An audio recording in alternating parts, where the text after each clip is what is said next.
कश्मीर में भारत के अंदर रहेगा वो भारत माता की जय बोलेगा। आपको दोनों में कतरा के डरा के इस तरीके से नहीं, डराने वाली तो बात नहीं है, ये लोगों के मन की बात है। ये लोगों के मन की बात है। पिछली सरकारों ने ऐसा कभी नहीं बोला, पिछली सरकारों ने ऐसे बयान नहीं किया। पिछली सरकार की नशा भी भाजपा सरकार में आया, जेकेएसएसबी के जितने भी एस्पिरेंट्स हैं वो भी अपना हक नशा और रिक्रूटमेंट को एक मत कीजिए ना, साथ है वही नशा कर रहे हैं जो रिक्रूटमेंट से फेल हो जाता है। अमन नजर आता है आपको? बिल्कुल। तो क्यों हर कश्मीरी को रोक के जो है उसकी चेकिंग की जाती है, हालांकि जो स्टूडेंट होता है उनको रोक के भी जो सिक्योरिटी बढ़ा दिया है, चेकिंग की जाती है। कश्मीरी डरा हुआ है, सहमा हुआ है। कांग्रेस पार्टी ने समय समय पर गद्दारी की है, चाहे वो महाराजा हरि सिंह जी के साथ हो।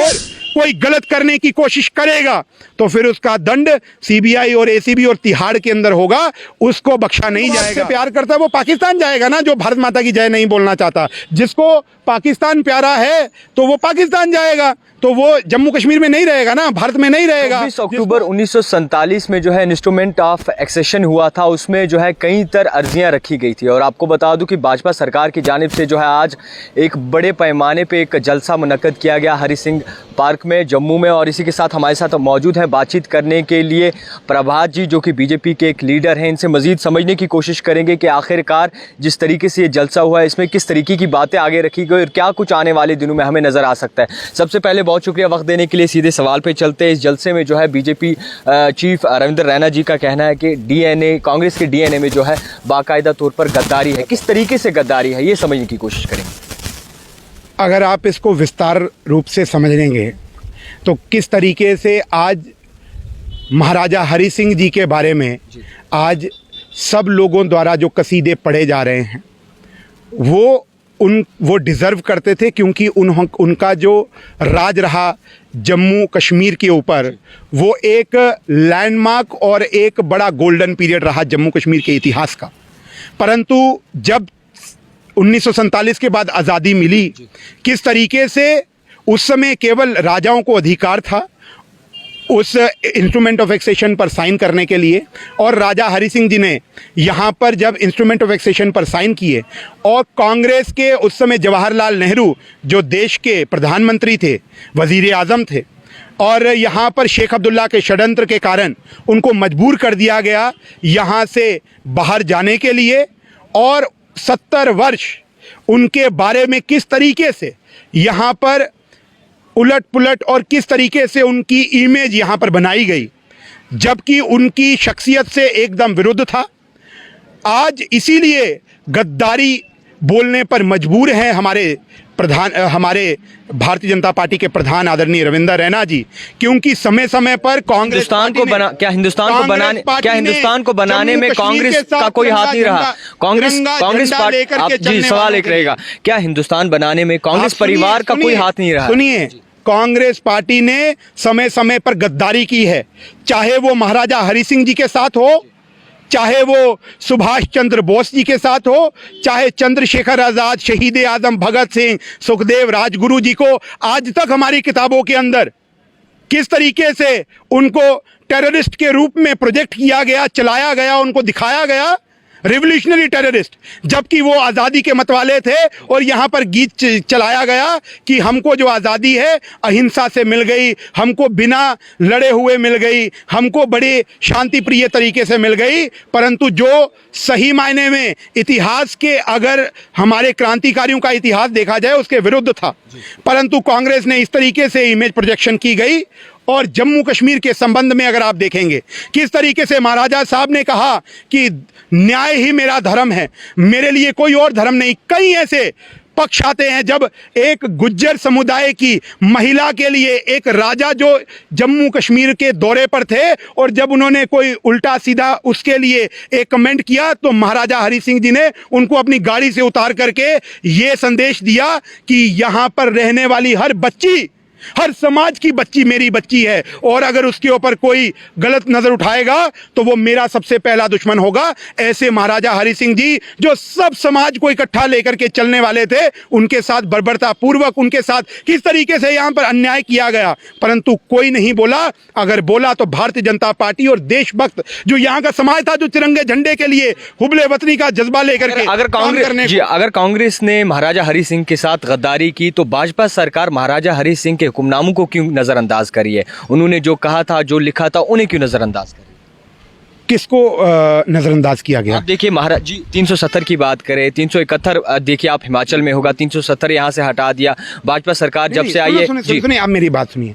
एक तो बड़ी ज़रूरी बात है, देखिए हमको बड़ा स्पष्ट हमको पढ़ करके आना चाहिए, समझना चाहिए इन चीज़ों को। 370 जो है वो महाराजा हरि सिंह द्वारा नहीं लगाया गया। महाराजा हरि सिंह द्वारा, महाराजा हरि सिंह जी के पास एक इख्तियार था कि वो इंस्ट्रूमेंट ऑफ एक्सेशन पर साइन करें, और उन्होंने वही इंस्ट्रूमेंट ऑफ एक्सेशन पे साइन किए जहां पर 564 रियासतों ने, बाकी रियासतों ने जिस इंस्ट्रूमेंट ऑफ एक्सेशन पर साइन किए गए। परंतु यहाँ के जो हुक्मरान रहे, नेशनल कॉन्फ्रेंस, पीडीपी, कांग्रेस के लोग, उन्होंने एक शोर मचाया कि यहाँ पर महाराजा हरि सिंह साहब के ने यहाँ पर स्टेट सब्जेक्ट लॉ 1927 में आए थे, उनका 370 से लेना देना कुछ नहीं है।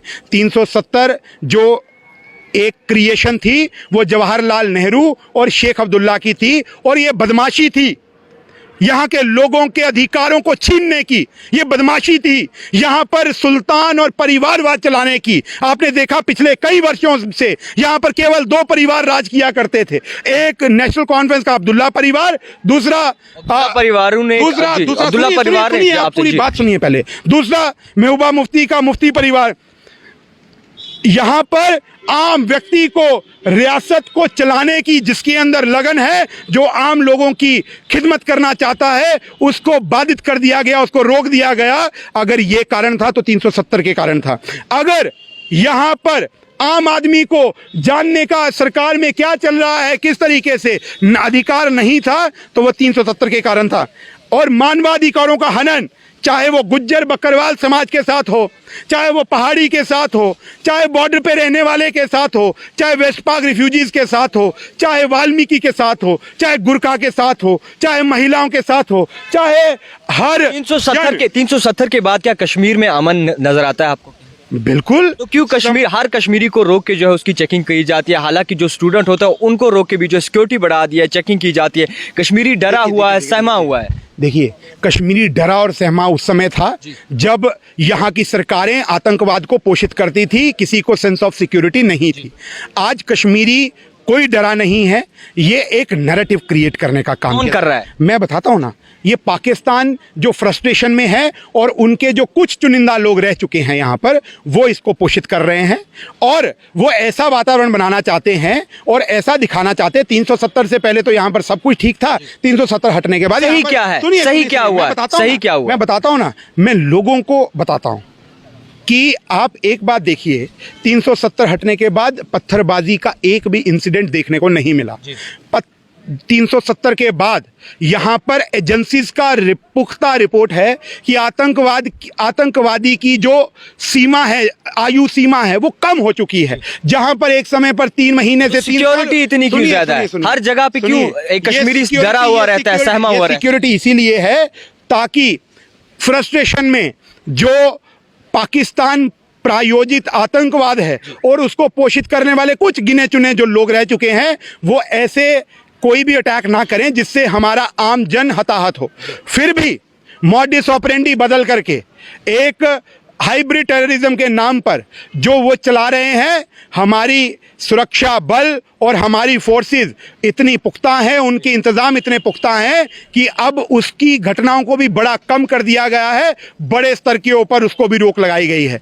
अब एक नया नार्को टेररिज्म के नाम पर नशा भेज करके नशा भी भाजपा सरकार में आया। जेकेएसएसबी के जितने भी एस्पिरेंट्स हैं वो भी अपना हक नशा और रिक्रूटमेंट को एक मत कीजिए ना, साथ है वही नशा कर रहे हैं जो रिक्रूटमेंट से फेल हो जाता है। ऐसा नहीं होता। तो आप तो फिर आप ही लोग पहले बोलते थे, मतलब आप ही की मानसिकता के लोग पहले बोलते थे कि गोली वही उठाता है जिसको नौकरी नहीं मिलती। ऐसा ये पाकिस्तान की मानसिकता है। सुनिए मेरी बात, मैं क्यों बोल रहा हूं ऐसा। आप जम्मू में किसने गोली उठाई? नौकरी तो जम्मू में भी नहीं मिली, ठीक है? जम्मू के लोग भी बैठे। नहीं, आप सुनिए, आप समस्या ये है कि ये जो मानसिकता है इससे बाहर आना पड़ेगा। ये नशा केवल नौकरियां, जिसको संस्कार अच्छे होते हैं वो नशा नहीं करते, ये याद कीजिएगा। दूसरी बात, ये नशा को खोरी को बढ़ाना ये आतंकवाद का एक हिस्सा है। इसको रोकथाम लगाना भारतीय जनता पार्टी के प्रेरोगेटिव में है। जो एलजी आप एडमिनिस्ट्रेशन, ये भी कहेंगे रीजनल पार्टी जिसमें बढ़ावा दे रही है, मेरी बात सुनिए, मेरी बात मैं क्यों बोलूंगा भाई, मैं क्यों बोलूंगा। और जो यहाँ की एलजी एडमिनिस्ट्रेशन है वो इसके ऊपर रोकथाम लगाने के लिए पूरा काम कर रही है। पर मैं आपको ये ज़रूर बोलूँगा कि मॉड्यूस ऑपरेंडी बदल करके जम्मू कश्मीर के अंदर हालात नहीं ख़राब किए जा सकते। आज ये 370 2019 से पहले का जम्मू कश्मीर नहीं है, ये बदल चुका है। आज यहाँ पर हमारी एजेंसीज बहुत अच्छे तरीके से काम कर रही हैं। जो नशा बढ़ाने का काम करेंगे उनको भी छोड़ा नहीं जाएगा। और जो अगर कोई ब्यूरोक्रेट या कोई एडमिनिस्ट्रेटिव ऑफिसर इसमें भ्रष्टाचार के इस सारे काले धंधे के अंदर अगर सम्मिलित है तो उसको भी छोड़ा नहीं जाएगा। आप देखिए किस तरीके से डेडवुड घोषित करके घर भेज दिया जा रहा है। ये सरकार की एफिशिएंसी है, इफेक्टिविटी है। आज किस तरीके से जो गलत काम कर रहा है उसको दंड देने का काम साथ साथ चल रहा है। ये जो मानसिकता जो खराब हो चुकी पिछले 60-65 सालों के अंदर जम्मू कश्मीर के अंदर यहाँ के तत्कालीन राजनेताओं के संरक्षण के अंदर, अब वो चलने का दौर नहीं है। समय बदल चुका है। इसीलिए नौजवान को आश्वस्त रहना चाहिए। अब ये वो नहीं है कि उस समय कोई आक्षेप लगते थे तो उसके ऊपर एक्शन नहीं होता था, क्योंकि उसमें हिस्सा फारूक अब्दुल्ला साहब का और अब्दुल्ला परिवार का और उनके साथ के जो नेता थे उनका भी रहता था। अब ये एकदम साफ सुथरी सरकार है। अगर कोई गलत करने की कोशिश करेगा तो फिर उसका दंड सीबीआई और एसीबी और तिहाड़ के अंदर होगा, उसको बख्शा नहीं जाएगा। आप देखिए ऐसे बहुत से एग्जाम्पल हैं। आप अगर समय देंगे मैं आपको एग्जाम्पल साइट करूंगा। कई ऐसे काम हुए जिनको समय समय पर दंड देने का काम किया गया। अब यहाँ पर ना आतंकवाद चलेगा, ना नशाखोरी चलेगी, और जो लोग आम नौजवान के फ्यूचर के साथ, भविष्य के साथ, मुस्तकबल के साथ खेलने का काम करेंगे उनको भी बख्शा नहीं जाएगा। सीबीआई इंक्वायरी के तहत उनको भी तिहाड़ भेजने का काम। एक और सवाल रहेगा, बीजेपी चीफ रविंद्र रैना के हाल ही में जो है हमने बयान सुना, उन्होंने कहा कि जिसको भी भारत में रहना है उसे भारत माता की जय कहनी होगी। किस तरीके से आप किसी इंसान को जो है फोर्सली इस तरीके की हरकत करवा सकते हैं? हालांकि आप बीजेपी के सरकार में जो है भाजपा सरकार अगर ये दावे लगाती है, ये कहती है, तो आप कहीं ना कहीं ये लोगों के सच। मुझे एक बात बताइए, भारत माता की जय कहना गलत है? गलत नहीं, गलत है। फोर्सली आप नहीं, फोर्सली नहीं है, फोर्सली नहीं है। भारत माता की जय बोलना गलत है। बिल्कुल भारत माता की जय। जब हम भारत के अंदर रहते हैं, जिसको भी भारत में रहना है वो भारत माता की जय कहेगा। इसका क्या मतलब है? देखो, जिसको भारत में रहना होगा, ये अगर भारत माता की जय कहना अगर गलत नहीं है, मुझे एक बात बताइए, यहाँ पर दो विचारधारा सरकारें हैं, उन्होंने तो इस तरीके की हरकत नहीं की। कई ज्यादा सरकारें हैं। 2 मिनट मुझे एक बात बताइए, आपके जितने दर्शक इस चीज़ को देख रहे हैं, दो विचारधाराएं हैं। एक विचारधारा ये कहती है कि जम्मू कश्मीर में हस्तक्षेप कीजिए, चीन को बुला लेंगे।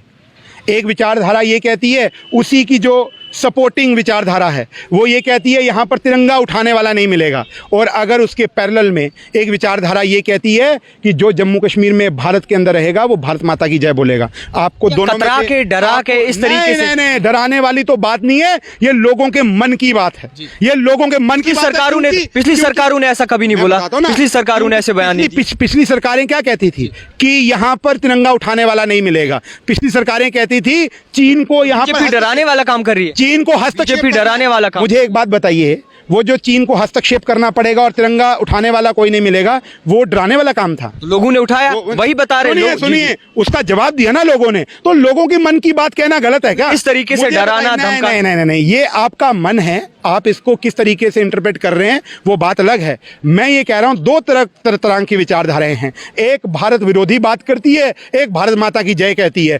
आम लोग भारत माता की जय के साथ खड़े होकर के तिरंगा झंडा बुलंद करने वाले लोग हैं। अगर उनकी मन की बात राजनेता नहीं कहेगा, राजनीतिक व्यक्ति नहीं बोलेगा, भी रहना है, रहना कौन बोलेगा? रहना। हाँ, जो आतंकवाद से प्यार करता है वो पाकिस्तान जाएगा ना, जो भारत माता की जय नहीं बोलना चाहता। जिसको पाकिस्तान प्यारा है तो वो पाकिस्तान जाएगा, तो वो जम्मू कश्मीर में नहीं रहेगा ना, भारत में नहीं रहेगा। जिसको आतंकवाद से प्यार है, जिसको गोली उठानी है, आम निर्दोष लोगों को मारना है, वो जम्मू कश्मीर में नहीं रह सकता, भारत में नहीं रह सकता। आज भारत के अंदर एक छत्र राज है। आपके कहने पे बोलना ही होगा, आपके कहने पे बोलना ही होगा। भाजपा सरकार के कहने पे माता की जय कहने वाला, भाजपा सरकार की, वो भारत माता की जय लोगों की मन है।